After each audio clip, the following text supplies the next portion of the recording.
Hey folks, and welcome into the Truck King YouTube channel.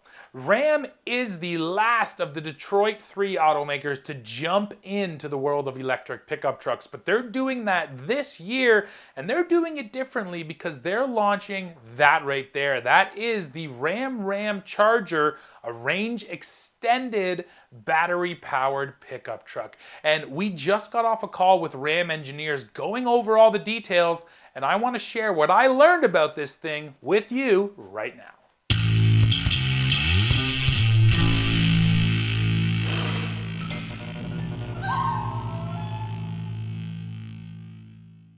Let's start by just discussing the timeline and the sort of strategy change that Ram had. So initially, we were supposed to get the Ram Rev, that is a fully electric version of the Ram 1500, this year in the first half of 2025. But then in December of 2024, Ram announced that we were actually going to get the range extended version of the truck, that's the RamCharger, before we get the all-electric version. So the timelines have been updated. Now Ram is saying we will have the RamCharger on sale in the second half of 2025, and then the fully electric Ram Rev is going to hit the market sometime in 2026. So this was a full reversal of what they were initially planning to do.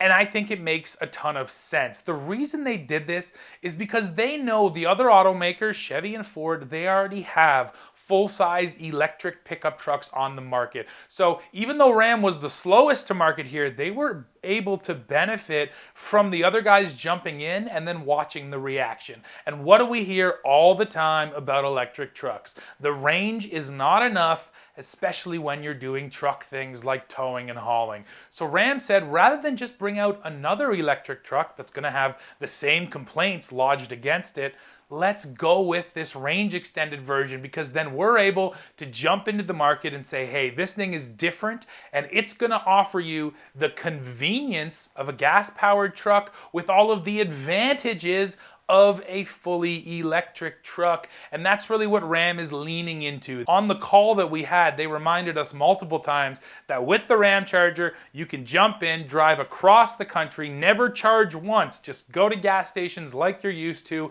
and this thing is going to work. So that's why Ram made that strategy change. They saw an opportunity in the market to jump in where no one else is playing right now.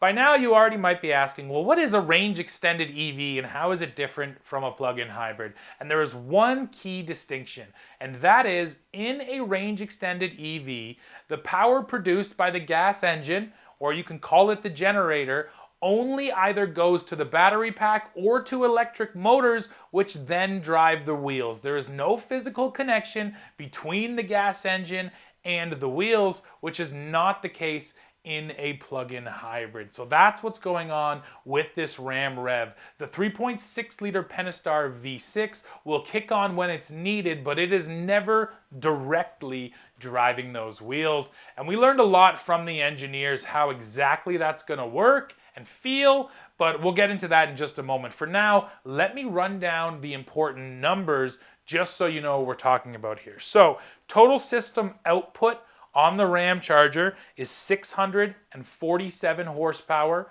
610 pound-feet of torque, and there is no transmission here, so that's not something you have to deal with. Now, when we're talking about range, total range, and this is including with a full tank of gas, is pegged at 690 miles. Total electric range, so when you have a full charge, is 145 miles, and that is using a 92 kilowatt hour battery pack. Now, if you want to know about the truck stuff, well, those numbers are pretty impressive. The payload target, Ram hasn't actually pinned this number down, but they call it the payload target, is 2,625 pounds, while the towing capacity on the truck is 14,000 pounds. And yes, that is SAE J2807 approved. That means that this truck meets the exact same standards as every other truck out there. And Ram did want to specify that if you have no charge whatsoever and you're just using that gas engine, it will still do the Davis Dam grade in Arizona up to the J2807 spec at 14,000 pounds. So it's not like you have to have a full tank of gas and a full charge to tow that weight. This thing is going to do it even if it's just going off of the gas engine. Now, if you're curious about the packaging and how everything came together, Ram actually included a pretty cool diagram right here, which really shows you everything and gives you some detail. One thing they did specify is that the frame rails have been pushed out by about 8 inches compared to the standard 1500. So basically right behind the front tires and right in front of the rear tires, the frame juts out, and that was just to fit in everything they had to fit in, because here you have a battery pack, but then you still have a 27-gallon fuel tank and a full exhaust system. So they had to buy themselves a little bit more space. So they push those frame rails out. Now, let me talk about that battery pack. So the weight of the battery pack alone is listed at 1,216 pounds. And now, of course, I'm sure you're curious about charging. So with level 1 charging, which is, your standard 120 volt outlet, you're talking about approximately 45 hours for a full charge. So quite a long time. Level 2 charging, that's going to be a 240 volt system, which they say at 11 kilowatts will deliver a full charge in 8 hours. And then if you can find a DC fast charger, add up to 350 kilowatts, and that is the maximum charge amount on the truck. This thing will recharge in 45 minutes from 20% up to 80%, and then probably an hour or a little over for a full charge. So yes, I think as any EV owner knows, if you were to buy one of these, you pretty much need to get level 2 charging installed at your house. But if you do that, that means you're getting a full charge overnight every single time with this Ram Charger. If you're wondering how the Ram Charger will actually drive out there on the road, well, the engineers did tell us about the drive modes that they've installed here. So first of all, you have Electric Plus. Now that mode is going to use up the battery until it's depleted, and then it will kick on the generator. And they basically told us that it's electric plus having the generator there. So that's Electric Plus mode. Then you have e-save mode. This is something that's very common in plug-in hybrids. The idea here is you're telling the truck, no, I want the engine to be on constantly to make sure that I'm saving that electricity. And then usually the way you work this is when you're in town, you use your electricity, and then when you're on the highway, you can put it in e-save. But whatever the case may be, e-save is going to make sure that you save up your battery stored electricity. And then finally, you have eco mode, which is pretty much self-explanatory too. It does limit your overall power just a little bit, brings everything down, changes the throttle mapping on the pedal to make sure that you're maximizing your efficiency. Now, when it comes to efficiency, there's a few interesting things here. First of all, there is a fully electric heat and air conditioning system here. So if you do want to run an all-electric mode, the engine does not have to kick on to provide heat or AC, which is nice. And then another thing done in the name of efficiency is the front wheels have auto hub disconnects. So even though this truck is technically full-time four-wheel drive, when you're on the highway in auto mode and it sees that there's no load that where you need to power those front wheels, it's going to fully disconnect those front hubs and just run in rear-wheel drive, once again in the name of maximum overall efficiency. There's also a couple other drive modes which are really standard, things like snow mode, tow mode, and sport mode, but the one that caught my eye was off-road low and off-road high. Now off-road low, of course, is going to replicate a low-speed transfer case, but there is no transfer case here. So you're not actually getting that low-range gearing. What Ram says is that it's going to optimize maximum torque off the line to make sure you're getting that sense of, yeah, all of that power at a very low speed. So I thought that was interesting that there is no actual low here, but they still built in an off-road low mode to sort of give you that sense of gear reduction from a transfer case. Looking underneath the truck, the RamCharger is using a 5-link independent rear suspension, and it also has 8 lug hubs to make sure that it can support all of that heavy hauling. And I'm sure by now you're also asking, well, what does it weigh? Well, the overall weight on this truck is listed at 7,507 pounds, which sort of puts it in between. That's definitely heavier than a gas-powered Ram 1500, but it's also a few thousand pounds lighter than something like the Silverado and Sierra EV, because the battery pack isn't massive. There's a few other interesting tidbits I picked up on towing during the presentation. So first of all, Ram says that when you're in tow haul mode, that is going to optimize your power delivery and again change your throttle mapping a little bit. But what it will also do is when the battery depletes down to 35%, it will kick on the engine, because Ram doesn't want you to be towing with zero battery, and that's because if you fully deplete that battery and just run with the gas engine, yes, overall power is going to be reduced. So that's one thing tow mode does, is it keeps 35% in that battery pack, so then when you do ask for absolute full power, there's still a reserve there that the truck can go and get. And then another really interesting thing, Ram actually said that with 14,000 pounds of trailer hooked up to the bumper, they figure you're going to get just a little bit over 260 miles of overall range.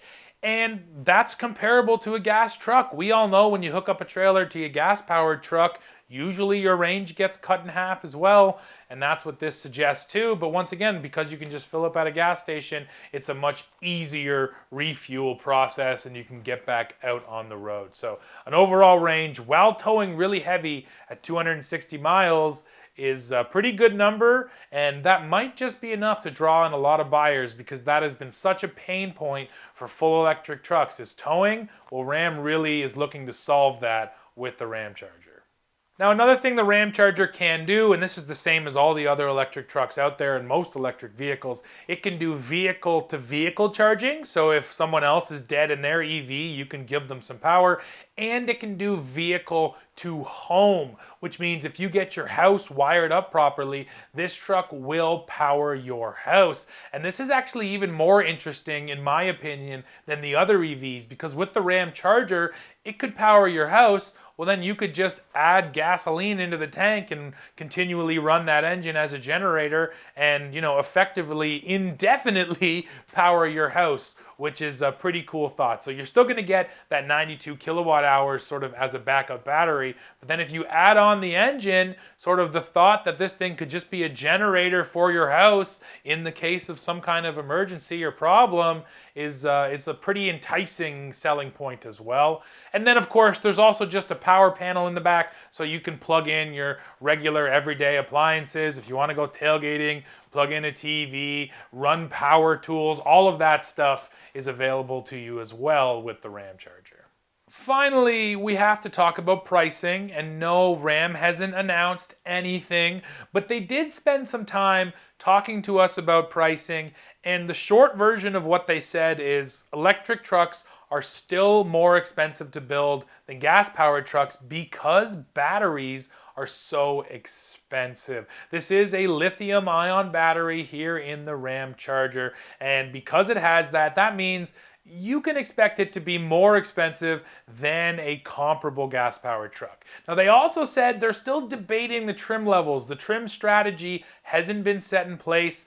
If you want me to take a guess, I would guess they'll come out with sort of a mid-trim, maybe a Bighorn or a Laramie, and then they will definitely come out with a top trim luxury version, because that's where they're making the most money. So I would expect sort of that mid-trim and then a top trim limited or something like that. And maybe one day we'll get a work truck. Maybe they will use GM strategy and launch with a work truck right off the bat. I don't expect that, but we will see. But all of that, doesn't matter where they land with the trims, you can still expect this truck to be a little bit more than a comparable gas-powered truck. And if you wanted me to take a total guess at the pricing, I would stick it around base $70,000 US. And then for all my Canadians, yeah, I wouldn't be surprised if here it's starting in the low to mid 90s and then easily getting upwards of 100 grand. Well, folks, we have come to the end of this one, and I have to tell you, I'm both happy and disappointed with Ram. I'm disappointed that they didn't have a plug-in hybrid Ram 1500 5 years ago. They've had the plug-in system in the Wrangler 4xe and the Pacifica for so long now. They should have put that into the Ram because they already could have been selling plug-in hybrid trucks to people. But that's besides the point, because even though they didn't do it then, they're doing it now, and they're still going to be the first brand on the market with a plug-in pickup truck. So I'm so excited to drive this thing, and I'm just so excited to see the reaction from truck buyers, because this is going to be the first electric pickup truck that doesn't have those pain points. You can't complain about charging because, hey, just go to the gas station and fill it up and drive it like your regular truck. So yes, I'm excited for what the future holds at Ram, and I do think that switching up the schedule and letting us get to the RamCharger first was a smart move. But yeah, guys, that's it for this one. Please now drop into the comments. Let me know what you think about the RamCharger. Let me know about what you think about everything you heard in this video. If you have more questions, please ask them. And if I don't know the answer, I will try and get you an answer. And then as always, don't forget to hit like, hit subscribe, hit join to become a member, and come right back here to Truck King to see what we're testing next.